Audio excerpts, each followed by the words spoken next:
ভাই এগুলো নাই? এরকম আছে। লক্ষ্য করেন সেজদা একমাত্র কেবলমাত্র শুধুমাত্র আল্লাহ পাবে, অন্য কেউ পাবে না। কথা বলেন ঠিক কিনা? এর কিছু ভণ্ড লোকজন আছে কয় আদম আলাইহিস সালামকে তো আল্লাহ সিজদা করার নির্দেশ করেছিলেন, ইন্নী জাইলুন ফিল আরদি খলিফা, আমি খলিফা পাঠাবো। তো খলিফা হিসাবে আদমকে পাঠানোর কারণে তাকে যদি সিজদা করা যায়, আমরাও তো পীর মুর্শিদ খলিফা, আমরা খেলাফতি নিছি, খলিফা হইছি, আমাদের সিজদা করতে অসুবিধা কি? আচ্ছা একটা প্রশ্ন করি, আমরা কি আদম নবীর উম্মত নাকি মুহাম্মদুর রাসূলুল্লাহর উম্মত? আমরা আখির নবী মুহাম্মদুর রাসূলুল্লাহ সাল্লাল্লাহু আলাইহি সাল্লামের উম্মত। কথা বলেন ঠিক কিনা? নবী হিসাবে সমস্ত নবীদেরকে মানি, কিন্তু আমরা অনুসরণ করব, অনুকরণ করব একমাত্র কেবলমাত্র শুধুমাত্র মুহাম্মদুর রাসূলুল্লাহর তরিকা। কথা বলেন ঠিক কিনা?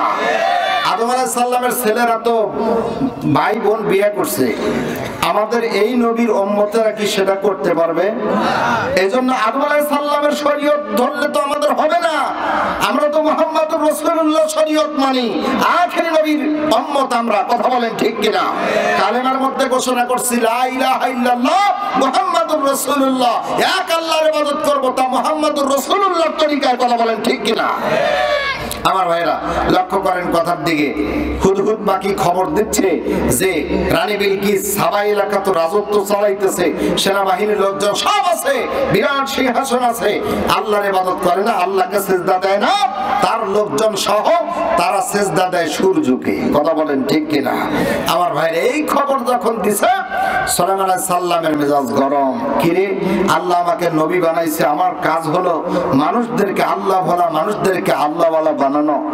আল্লাহ আমাকে গোটা পৃথিবীর রাজত্ব দিয়েছে, আবার এক অংশ ও আবার দখল করে আছে মহিলা মানুষ, তা আবার লোকজন নিয়ে সিজদা করাইতেছে সূর্যকে। আচ্ছা ঠিক আছে পাখি, তুমি যে খবর দিচ্ছ এটা সত্য নাকি মিথ্যা আমি পরীক্ষা করব।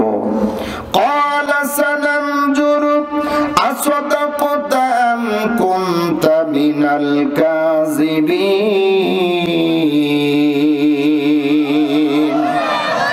আল্লাহর পয়গম্বর নাম তার সুলাইমান আলাইহিস সালাম। এবার সুলাইমান আলাইহিস সালাম হুদহুদকে বললেন, হুদহুদ তুমি যে খবর দিয়েছ তোমার খবরের সত্যতা কেমন? তুমি সত্য বলছো নাকি মিথ্যা বলছো প্রমাণ করা দরকার। অতএব একটা আমি চিঠি লিখব, এই চিঠিটা তুমি নিয়ে ওই রানী বিলকিসের কাছে দিবে, তারপরে কি খবর হয়, কি রায় হয়, কি মানে তার সে কি মানে এই চিঠিটা পাওয়ার পরে কি মানে খবরটা দেয়, কি মন্তব্য করে, কি তার প্রতিক্রিয়া হয়, এই খবরটা আনবে। এইভাবে আমি খবরটা প্রমাণ করতে চাই। চলে গান মারহাবা। একটা চিঠি লিখবো, ওই চিঠি নিয়ে রানী বিলকিসের কাছে পৌঁছাবে, তারপরে আমি পরীক্ষা করব যে তুমি যে খবর দিচ্ছ সত্য নাকি মিথ্যা। কথা বলেন ঠিক কিনা? সুন্দর করে একটা চিঠি লিখলেন।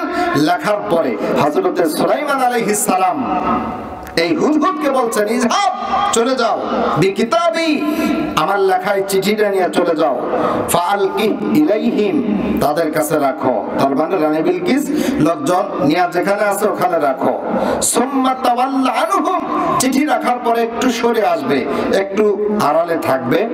ফানজুর মাজা ইয়ারজিউন এরপরে ফানজুর মাজা ইয়ারজিউন কি মন্তব্য করে চিঠি পাওয়ার পরে এই খবরটাও নিয়ে তুমি আমার কাছে আসবে। যাও পাখি বলো তারে সে যেন ঈমান আনে। সুবহানাল্লাহ। সুবহানাল্লাহ। এবার হুদহুদ পাখি সুলাইমান পয়গম্বরের এই চিঠিটা নিয়ে রওনা করলো রানী বিলকিসের রাজ দরবারে। আমার ভাইরা দরজার সামনে লোকজন রেডি, সিকিউরিটি তার লোকজন যে সমস্ত নিরাপত্তার জন্য যাদেরকে নিয়োগ করেছে তারা কিন্তু নিযুক্ত আছে দরজার সামনে। জানালা কেউ পাহারা দেয় না। এরপরে বাতাস যাওয়ার জন্য, আলো বাতাস যাওয়ার জন্য যে সমস্ত জায়গা ছিল ওই জায়গায় তো পাহারাদার ছিল না। এবার এই হুদহুদ পাখি চিঠিটা নিয়ে ওই ফাঁকা জায়গা দিয়ে রুমের মধ্যেই ঢুকলো। রানী বিলকিস তখন আরাম করতেছিল বিছানার উপরে। সুলাইমান পয়গম্বরের এই চিঠিটা নিয়ে এবার হুদহুদ পাখি চিঠি রাখলো রানী বিলকিসের উপরে। চলে কান মারহাবা। চিঠিটা তার উপরে রাখার পর এবার সুম্মা তাওয়াল্লা আনহুম একটু সরে দাঁড়ানোর জন্য তার সামনেই থাকলে কেমন দেখা যায়, এই জন্য এই হুদহুদ পাখি একটু আড়ালে চলে গেল যেন তাকে দেখতে না পায়। আমার ভাইরা, এই হুদহুদ পাখি আড়ালে অবস্থান করতেছে। একটু পরে যখন এই রানী বিলকিসের ঘুম থেকে জাগ্রত হলো, জাগ্রত হওয়ার পরে দেখতেছে একটা চিঠি তার বুকের উপরে। এবার চিঠিটা খুলে দেখলো, চিঠির মধ্যে কি লেখা আছে। এবার পড়তেছে, ইন্নাহু মিন সুলাইমান ওয়া ইন্নাহু বিসমিল্লাহির রহমানির রহিম।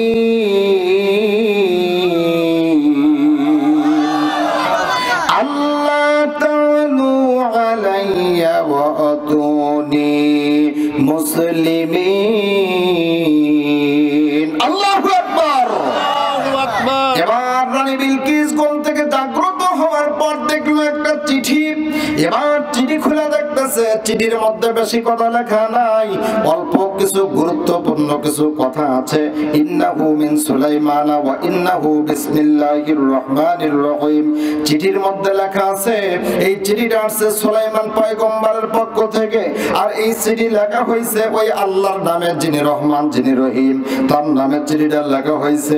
আর চিঠির মূল কথা হলো, আল্লাহ তাআলা আলাইয়া ওয়া আতুনি মুসলিমিন, আমার উপরে অহংকার করবে না, বরত্ব প্রকাশ করবে না, বরং ইসলাম কবুল করে আমার কাছে আসবে। জোরে কোন সুবহানাল্লাহ। ইসলাম কবুল করার দাওয়াত সুলাইমান পয়গম্বর দিলেন এই রানী বিলকিসকে। কারণ গোটা পৃথিবীর তিনি একজন বাদশা আর একদিকে পয়গম্বর, এই জন্য তার দায়িত্ব আছে তার এই পৃথিবীর মধ্যে। যেহেতু নবী, সে তো ইসলামের দাওয়াত দেওয়ার জন্যই তো আল্লাহ তাকে নবী হিসাবে পাঠাইছেন। আমার ভাইরা, ইসলামের দাওয়াত দিলেন যে আল্লাহ তাআলা আলাইয়া ওয়া আতুনি মুসলিমের অহংকার না করিয়া তুমি আমার কাছে ইসলাম কবুল করে চলে আসো। বলেন সুবহানাল্লাহ। ইসলাম, ইসলাম মানে কি? ইসলাম মানে দোকানের এক কর্মচারীর নাম হলো ইসলাম। ওই দোকানের মালিকের এক মেয়ে আছে, তার নাম শান্তি। এই ইসলাম মালিকের মেয়ের সাথে প্রেম প্রীতি শুরু করে দিছে। খবরটা গেল ওই দোকানের মালিকের কাছে যে আমার দোকানের কর্মচারী আমার মেয়ের সাথে প্রেম প্রীতি করে। একদিন ডাক দেয়া বলছে, ব্রাহ্মণ হয়ে চাঁদের দিকে হাত বাড়াও, শুনছি আমার দোকানের কর্মচারী হয়ে আমার মেয়ের দিকে, আমার মেয়ের সাথে ভাব জমাও, তোমাকে দোকান থেকে বহিষ্কার করে দিলাম, যা দোকান থেকে চলে যা। দোকান থেকে বহিষ্কার করে দিছে। ছেলেটার নাম যেন কি ভাই? ইসলাম। ইসলাম যখন চলে গেছে, দোকান থেকে বহিষ্কার করে দেওয়া হলো। মনে করেন পেপুলবাড়িয়া বাজারে যা বলতেছে, হ্যালো কে? বলে আমি ইসলাম। তুমি? বলে আমি শান্তি। মালিকের মেয়ের কাছে ফোন দিছে, শোনো, তোমাকে ভালোবাসার অপরাধে তোমার বাবা তোমাদের দোকান থেকে আমাকে বাহির করে দিছে, তো আমি তোমাকে নিয়ে ভালোবাসার ঘর বাঁধতে চাই। তখন ওই শান্তি বলতেছে, তুমি আছো যেখানে আমিও আসবো সেখানে, তুমি থাকো, আমি মাল সামানা নিয়ে তোমার কাছে চলে আসতেছি। শান্তি নামের ওই মেয়েটা চলে গেল ইসলামের কাছে। যাওয়ার পরে এবার দোকানের মালিক দেখতেছে আর মেয়ে বাড়িতে নাই। তো সন্ধ্যাবেলায় কপালে হাত দিয়া দুঃখ করতেছে, হায়রে শান্তি নাই, শান্তি নাই। লোকজন জিজ্ঞাসা করতেছে, কি ব্যাপার শান্তি নাই মানে? কয় আমার মেয়ের নাম শান্তি নাই। বলছে, তার আগে জানতে চাই তোমার দোকানে যে একটা কর্মচারী ছিল তার নাম ইসলাম, তার খবর কি? এই দুষ্ট ইসলাম ও আমার মেয়ের সাথে প্রেম প্রীতি করে, এই অপরাধে তাকে দোকান থেকে বাহির করে দিয়েছি। তখন ওই লোকজন বলতেছে, এই দোকানদার, তোমার দোকান থেকে ইসলামকে যদি বাহির করে দাও, তোমার মেয়ের নাম শান্তি, তুমি ইসলামকে দোকান থেকে বাহির করে শান্তিকে তালাশ করতেছো, শান্তি খোঁজার জন্য চেষ্টা করতেছো। যেখানে ইসলাম থাকে না সেখানে শান্তি থাকে না। কথা বলেন ঠিক কিনা? ইসলাম মানে শান্তি না, কিন্তু ইসলাম কায়েম করলে সেখানে শান্তি আসে। ইসলাম মানে আত্মসমর্পণ করা, সারেন্ডার করা। আমার হুকুমে চলবো না, কার হুকুমে চলবো? আমার নিজের ইচ্ছায় চলবো না, কার ইচ্ছা চলবো? আল্লাহর হুকুমে চলবো। এটা হলো ইসলাম, আত্মসমর্পণ করা, সারেন্ডার করা আল্লাহর কাছে। কথা বলেন ঠিক কিনা? আমার ভাইয়েরা লক্ষ্য করেন, গভীর মনোযোগ কামনা করতেছি। বিরক্ত হচ্ছেন আপনারা? বাস কি সামনের দিকে যাব নাকি মনোজাত করে দেব? কোরআনের কথা তো এই জন্য বেশি রস লাগানো যায় না, জানেন তো। যেভাবে আছে এদিক সেদিক কি করার উপায় আছে কোন? পাশে সভাপতি সাহেব আছে, ওলামায়ে কেরাম আছে, কোরআন শরীফের কথা। আর যদি এমনি বাইরের কোনো কথা যদি ধরতাম, যে অমক পীর বাঘের উপরে সওয়ার হয়ে সাপ লাঠি বানায় চাবুক বানায় তারপরে পিটাইতে পিটাইতে চলে আসছে, এমন ঘটনা যদি একটু এদিক সেদিক হয় কোনো অসুবিধা নাই। রসকস বেশি লাগালে আরো ভালো শুনতে মজা পাওয়া যায়। কথা ঠিক কিনা? কিন্তু কোরআনের কথা কিন্তু যেভাবে আছে ওইভাবেই বলতে হবে, ঠিক কিনা? লক্ষ্য করেন কথার দিকে।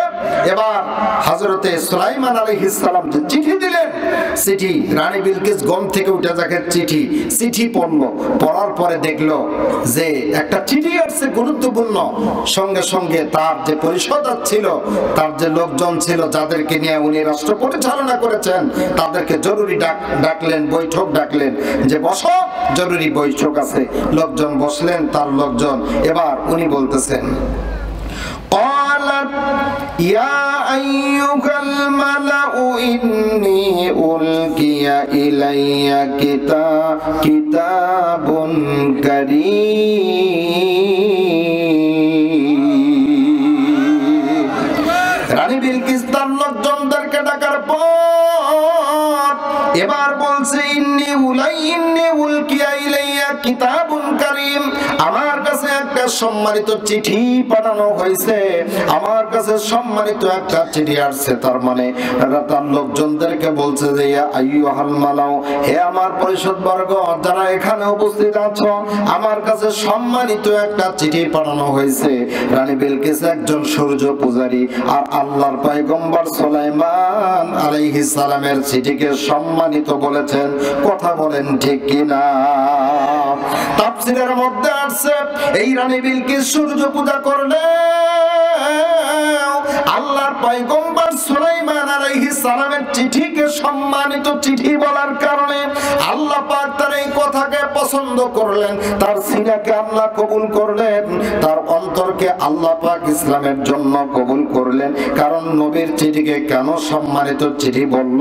আল্লাহ কবুল করলেন তাকে ইসলামের জন্য। বলেন সুবহানাল্লাহ। আমার ভাইরা আরেকটা কথা বলি, কথায় কথা আসে, তাফসীরের মধ্যে আসে কথাটা।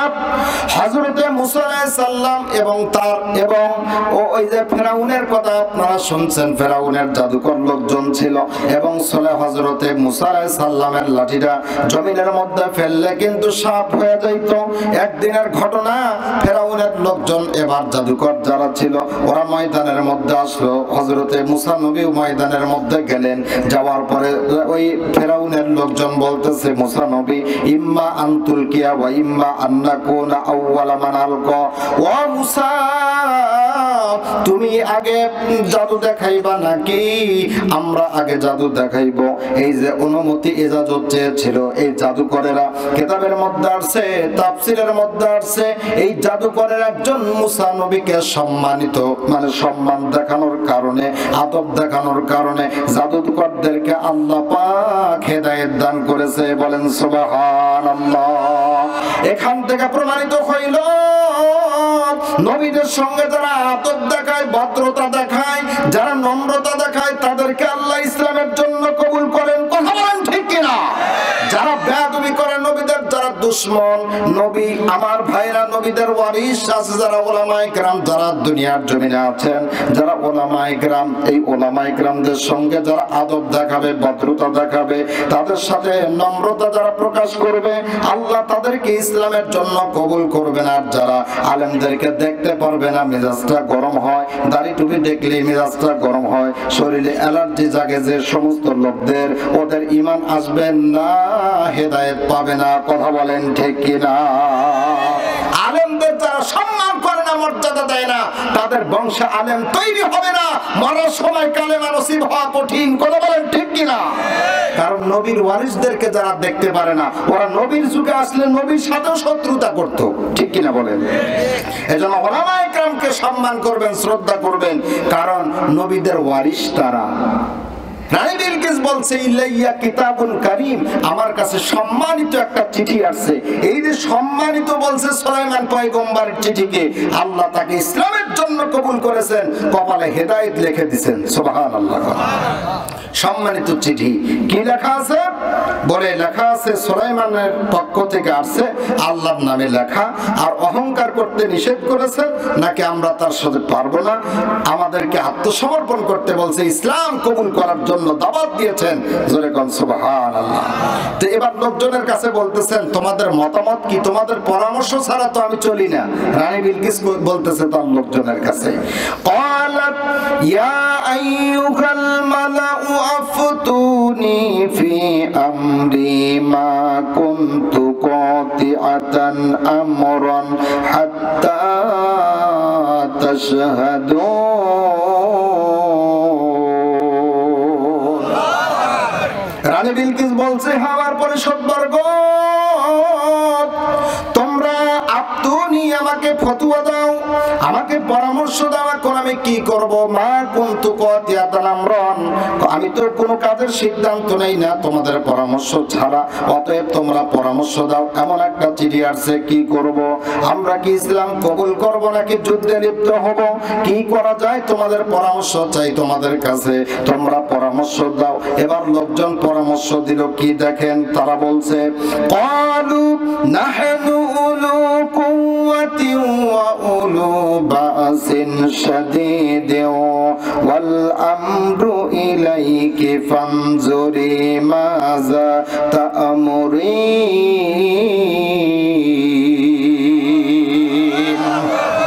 রানী বিলকিস যখন বলল যে আমার একটা চিঠি আসছে ইসলাম কবুল করার জন্য, আমরা কি সবাই ইসলাম কবুল করব নাকি যুদ্ধে লিপ্ত হব? বলো, তোমাদের পরামর্শ নিয়ে আমি কাজ করতে চাই, তোমাদের মতামত কি বলো?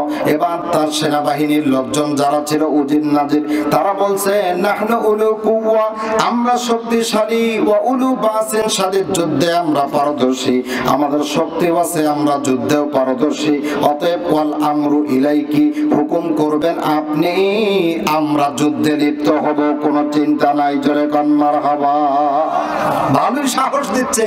তেলবাস কিছু লোক থাকে না, কয় যে বল্টু ভাইয়ের ভয় নাই, রাজপথ ছাড়ি নাই, আছেন এরকম, সাহস দেয়। আর যখন ক্ষমতা থাকে না, জেলে যায়, তখন কি ওই বল্টু ভাইয়ের সাথে পাওয়া যায়? তখন কিন্তু পাওয়া যায় না। বলতেছে, নাহনু উলু কুওয়া, আমরা শক্তিশালী, যুদ্ধে পারদর্শী, আপনি খালি হুকুম করেন, আমরা যুদ্ধে লিপ্ত হব, আপনি কোনো টেনশন করেন না। কোথায় সুলাইমান আলাইহিস সালাম, গোটা পৃথিবীর বাদশা, আর এই রানী বিলকিস শুধু সাবা শহরের রাজত্ব চালাইতেছে কয়েকজন লোক নিয়ে, আর তা সুলাইমান আলাইহিস সালামের সঙ্গেও যুদ্ধ করবে। দেখেন, রানী বিলকিস রাজত্ব চালায়, কিছু বুদ্ধি তো আছে নাকি? বলতেছে, তোমাদের কথা এটা আমি গ্রহণ করতে পারছি না, আমার একটা মতামত আছে, তা হলো ওয়া ইন্নী মুরসিলাতুন ইলাইহিম বিহাদিয়াতিন, আমি কিছু হাদিয়া পাঠাবো, কিছু উপহার, উপটোকন পাঠাবো। দেখি তো এগুলা পাওয়ার পরে সে আমার দিক থেকে চোখ ফিরায় নেয়, নাকি সে তারপরেও আমাকে ইসলামের দাওয়াত দেয়। তার মানে প্রকৃত যদি নবী হয়ে থাকে, তাহলে এই হাদিয়া নিয়ে সে খুশি হবে না।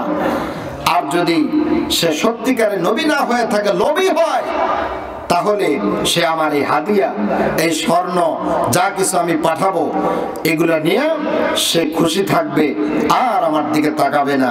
পরীক্ষা করতে চাই সে নবী না লোভী। বুঝতে পারতেছেন? লোভ আছে কিনা, নাকি নবী? দেখি তো, নবী হলে এই স্বর্ণ গ্রহণ করবে না, আর যদি নবী না হয়ে লোভী হয়, তার ভিতরে যদি লোভ থাকে, আমার এই রাজত্বের দিকে যদি তার কোন লোভ থেকে থাকে, তাহলে এই হাদিয়া বিরাট আকারের একটা হাদিয়া পাঠাবো, উপহার পাঠাবো, পাইলে আর সে আমার দিকে তাকাবে না। আমার ভাইয়েরা লক্ষ্য করেন, এবার হাদিয়া নিয়ে রেডি করে নিয়ে কয়েকজনকে পাঠায়া দিল যে যাও তোমরা সুলাইমান নামক যিনি আমার কাছে চিঠি পাঠাইছেন ওনার কাছে হাদিয়া নিয়ে যাও। মারহাবা কর। এইদিকে ওই হুদহুদ পাখি যারা ছিল এতক্ষণ পর্যন্ত লক্ষ্য করে দেখলো চিঠি পাওয়ার পরে কি পরামর্শ করে লোকজন নিয়ে, উজির নাজির যারা ছিল, মন্ত্রী পরিষদ যারা ছিল, তাদের সঙ্গে পরামর্শ কি সিদ্ধান্ত হলো, সমস্ত খবরগুলো লক্ষ্য করে দেখলো ওই হুদহুদ পাখি। ওখানে আড়াল থেকে দেখলো, দেখার পরে এবার এই স্বর্ণের ইট নিয়ে যখন এই লোকজন, তার মানে হুদহুদ রানী বিলকিসের লোকজন যখন এই হাদিয়া নিয়ে যখন রওনা করলো, এর আগে হুদহুদ পাখি উড়াল দিয়ে গিয়া হযরতে সুলাইমান পয়গম্বরের কাছে খবর জানায়া দিল। বলেন মারহাবা। আল্লাহর পয়গম্বর সুলাইমান আলাইহিস সালাম খবরটা নেন, আপনার চিঠি পাওয়ার পর আপনার সঙ্গে যুদ্ধে তারা লিপ্ত হবে না, বরং কিছু হাদিয়া নিয়ে আসছে আপনাকে খুশি করার জন্য, উপহার হিসাবে নিয়ে আসতেছে। কারণ যদি আমার ভাইরা, এবার হুদহুদ পাখি বলছে যে হাদিয়া পাওয়ার পর আপনি কি মন্তব্য করেন সেটা জানবে। এবার সুলাইমান আলাইহিস সালাম বললেন কি নিয়ে আসতেছে ওরা? বলে স্বর্ণের ইট নিয়ে আপনার দিকে আসতেছে। সুলাইমান পয়গম্বর অর্ডার করলেন, জিনেরা তাড়াতাড়ি স্বর্ণের রাস্তা বানাও। মারহাবা কোন জিনদেরকে অর্ডার করলেন, আর দেরি করা যাবে না, তাড়াতাড়ি তোমরা স্বর্ণের রাস্তা তৈরি করো। ওই রাস্তা দিয়ে যখন স্বর্ণের হাদিয়া নিয়ে যখন রানী বিলকিসের লোকজন আমার এই সোনার রাস্তার উপর দিয়ে যখন আসবে, তখন তারা লজ্জিত হবে যে এই বাড়ির রাস্তাঘাট পর্যন্ত স্বর্ণ দিয়া বাঁধা, তাকে কয়েকটা ইট স্বর্ণের ইট দিয়ে তাকে খুশি করা যাবে না, ওরা রাস্তার মধ্যেই লজ্জিত হবে, তখন হাদিয়া দেওয়ার আর সাহস পাবে না। কথা বলেন ঠিক কিনা? রানী বিলকিসের লোকজন হাদিয়া নিয়ে রওনা করলো সুলাইমান পয়গম্বরের দিকে। এইদিকে সুলাইমান আলাইহিস সালামের নির্দেশে এই জিনগুলো সুন্দর একটা রাস্তা তৈরি করে ফেললো। আমার ভাইরা লক্ষ্য করেন, সুন্দর একটা রাস্তা তৈরি করলো, স্বর্ণের রাস্তা। এবার হুদহুদ রানী বিলকিসের লোকজন যখন সুলাইমান পয়গম্বরের দরবারের কাছাকাছি আসলো, অনেক আগে থেকেই তো রাস্তাটা স্বর্ণ দিয়া বাঁধা। এবার চিন্তায় পড়ে গেল, আমরা তাকে কেমনে এটা দিয়ে খুশি করব, যার রাস্তাঘাট স্বর্ণ দিয়া বাঁধা, সামান্য কয়েকটা ইট দিয়ে খুশি করা যাবে না। কথা বলেন ঠিক কিনা? তারা নিজের লজ্জিত হলো। তারপরেও তারা দেখলো ম্যাডামের হুকুম পালন করতে হবে, তার চাকরি করি আমরা, বুঝেন নাজির, আমরা তার হুকুমে চলি, অতএব আমাদের লজ্জা করলে চলবে না। আমরা এই ইট নিয়ে তারপরেও আমরা সুলাইমান পয়গম্বরের কাছে যাব। এবার এই স্বর্ণের ইটগুলো নিয়ে সুলাইমান পয়গম্বরের কাছে নিয়ে যখন দিল, যা আপনি গ্রহণ করেন। সুলাইমান পয়গম্বর পরিষ্কার জানায়া দিলেন, আতুমিদ্দুনানি বিমালিন ফামা আতানি আল্লাহু খায়রুম মিম্মা আতাকুম। আল্লাহু আকবার। তোমাদের এই হাদিয়া আমার দরকার নাই, আল্লাহ আমাকে যে সম্পদ দান করেছেন তার যথেষ্ট। তোমরা তোমাদের হাদিয়া নিয়ে তোমরা ফিরে যাও, এইগুলো আমি গ্রহণ করব না। সুলাইমান আলাইহিস সালাম পরিষ্কার করে জানায়া দিলেন যে এই হাদিয়া দিয়ে আমাকে খুশি করা যাবে না, তোমরা তোমাদের হাদিয়া নিয়ে চলে যাও, তোমাদের হাদিয়া নিয়ে তোমরা আনন্দিত হও, তোমরা চলে যাও। তারপরে কি বলল পরে বলতেছি, লক্ষ্য করেন কথার দিকে। তার মানে সুলাইমান পয়গম্বর কিন্তু হাদিয়া গ্রহণ করে নাই। কথা বলেন ঠিক কিনা? যার তার হাদিয়া গ্রহণ করা ঠিক না। হক কথা যদি না বলা যায়, যার হাদিয়া গ্রহণ করলে, এখন তো হয়েছে ওই রকমই। কথা ঠিক কিনা ভাই? হক কথা বলা যায় না। যারা হাদিয়া, যার তার হাদিয়া গ্রহণ করে, কি বলবে? আমি যদি সুদখোরের বিরুদ্ধে বাস করি, সুদখোর কি বলবে যে হুজুর পেপুলবাড়ি বাজার থেকে দামি মিষ্টি নিয়ে আসছে, হা করেন মুখের মধ্যে খাওয়াইয়া দেই, বলবে? হক কথা বলে কোনোদিন আমার ভাইরা যার বিরুদ্ধে যাবে, সুদখোরের বিরুদ্ধে গেলে সুদখোর বেজার হবে, এরপরে গাঁজাখোরের বিরুদ্ধে গেলে গাঁজাখোর বেজার হবে, ভণ্ডবীরের বিরুদ্ধে গেলে ভণ্ডবীর বেজার হবে আমার ভাইরা, এরপরে জেনা ব্যভিচার বেপরদা মহিলাদের বিপক্ষে গেলে তারা বেজার হবে, যার বিপক্ষে যাবে সেই বেজার হবে। কথা বলেন ঠিক কিনা? হক কথা সহ্য করা বড় কঠিন, কারণ আপনারা জানেন ইলিশ মাছ আর বেগুন যদি ভালো করে রান্না করা যায় তার একটা আলাদা স্বাদ আছে কিনা কন? কিন্তু আমার ভাইরা অসুবিধা হয় তাদের, অ্যালার্জি আছে যাদের, অ্যালার্জির রোগী যারা, তাদেরকে যদি আপনি এই ইলিশ মাছ আর বেগুন দিয়ে ঝোল করে যদি সামনে দেন, ওর কিন্তু এমন লোক আছে বাগুন খাইলে চুলকায়, বাগুন দেখলেও চুলকায়। কথা বলেন ঠিক কিনা? আমার ভাইয়ের এইরকম কিছু লোক আছে মুনাফিক মার্কা লোক, তারা দেখবেন যাদের ইমানের ভিতরে অ্যালার্জি আছে, এরা যখন এই কোরআন হাদিসের ভিটামিন, এই সুস্বাদু খাবার যখন তাদের সামনে উপস্থাপন করা হয়, এই মানুষগুলা মসজিদের ভিতরে বয়ান শুনলেও চুলকায়, ওয়াজ মাহফিলে বয়ান শুনলে চুলকায়, এবং ঈদের মাঠে বয়ান শুনলে চুলকায়। দেখবেন ওরা ঘন্টার পরে ঘন্টা ওয়াজ শুনে হেদায়েতের জন্য না, শুধু ভুল করার জন্য। কথা বলেন ঠিক কিনা? আছে না এরকম? অ্যালার্জি আলা মানুষ আছে, বেগুন যেমন সহ্য করতে পারে না, এই হক কথা সহ্য করতে পারে না। আর যে সমস্ত ওলামায়ে কেরাম হাদিয়া বেশি গ্রহণ করে, তারা হক কথা বলা তাদের জন্য কঠিন। কথা বলেন ঠিক কিনা? লক্ষ্য করেন, কারণ সুদখোর ঘুষখোর তাদের কাছে গেলাম, ভাই দেন কিছু মাদ্রাসার জন্য, মসজিদের জন্য, ওর সব বন্ধ হয়ে যায়। দেখবেন ওর মুখ থেকে আর হক কথা কোনোদিন বাইরে হবে না। কথা বলেন ঠিক কিনা? 10 বছর 20 বছর ইমামতি করে। সেদিন একজনকে জিজ্ঞাসা করলাম, হুজুর 22 বছর হলে ইমামতি করতেছি। কইলাম তো 3 বছর ইমামতি করলাম, 3 বছর পর আমার বিরুদ্ধে মামলা করলো জঙ্গি। বোঝেন তো? তো জঙ্গি তো আমি জানি না যে জঙ্গি কি জিনিস, শুনছি, ভালো ব্যাখ্যা আমার জানা নাই। গ্রাম অঞ্চলে বসবাস করি, কোথায় কি করি সব তাদের জানা আছে। 3 বছর ইমামতি করছি, শুধু কোরআন হাদিসের কথাগুলো বলছি। তাফসীর মানে হলো ব্যাখ্যা করা, বিশ্লেষণ করা, ঠিক কিনা বলেন? সব খোলাখুলি প্রকাশ করা। যখন এই কোরআনের কথাগুলো, কোরআন কিন্তু ফাসিকের পক্ষে না বিপক্ষে? বিপক্ষে, কাফেরের বিপক্ষে, মুনাফিকের বিপক্ষে। যখন এই কথাগুলো যখন তাফসীর করা হয়, তখন ওই শ্রেণীর লোক যারা, তাদের কিন্তু ডিস্টার্ব হয়। কথা বলেন ঠিক কিনা? 3 বছর ইমামতি করার পরে আমার নামে মামলা করলো যে ওই হুজুর জঙ্গি। পরে দেখা গেল ইমামতি ছেড়ে দিলাম, তারপরে আমার মামলা উঠে গেল। আসলে তো আমার ভাইরা লক্ষ্য করেন কথার দিকে, তাহলে বোঝা গেল হক কথা বলার পরিবেশ থাকে না যে সমস্ত ওলামায়ে কেরাম হাদিয়া বেশি গ্রহণ করে।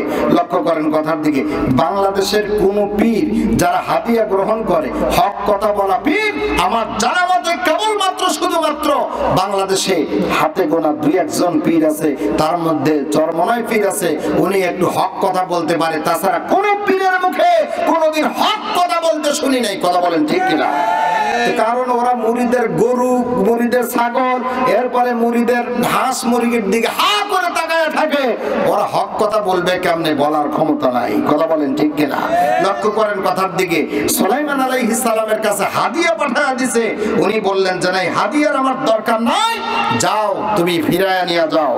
আমি এটা চাই না, আমি চাই তোমরা ইসলাম কবুল করে আমার কাছে আসবে, তা না হলে আমি যুদ্ধে লিপ্ত হব, আর আমার সঙ্গে তোমরা যুদ্ধে টিকে থাকতে পারবে না।